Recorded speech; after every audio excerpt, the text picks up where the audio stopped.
C'est le sujet très sensible par excellence. La fin de vie est débattue aujourd'hui à l'Assemblée nationale. Une proposition de loi qui vise à légaliser une aide active à mourir, autrement dit l'euthanasie, dans des cas bien précis. Le gouvernement voit cela plutôt d'un mauvais œil et souhaite plutôt renforcer les soins palliatifs.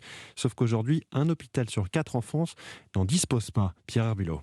Rien dans l'Allier, le Jura ou encore l'Eure-et-Loire, un gigantesque désert médical de 26 départements. Pourtant, ces unités de soins palliatifs sont essentielles dans l'accompagnement des malades en fin de vie, explique le docteur Anne-Claire Couraud de l'hôpital de Bourges. Au-delà de la souffrance physique, c'est aussi une unité de soins palliatifs va proposer une prise en charge même psychique, spirituelle, si j'ose dire, avec, je pense à une unité de soins palliatifs où je travaillais, où il y avait une violoncelliste qui pouvait venir, une socio-esthéticienne.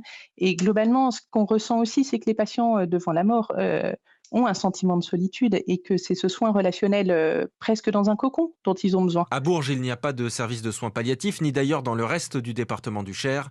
L'unité la plus proche est à 1h30 de route. Une inégalité des soins inacceptable pour Annie Delville.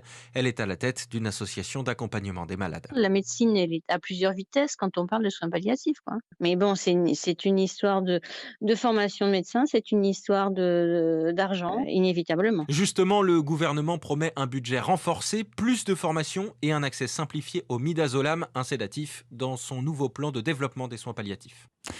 Il est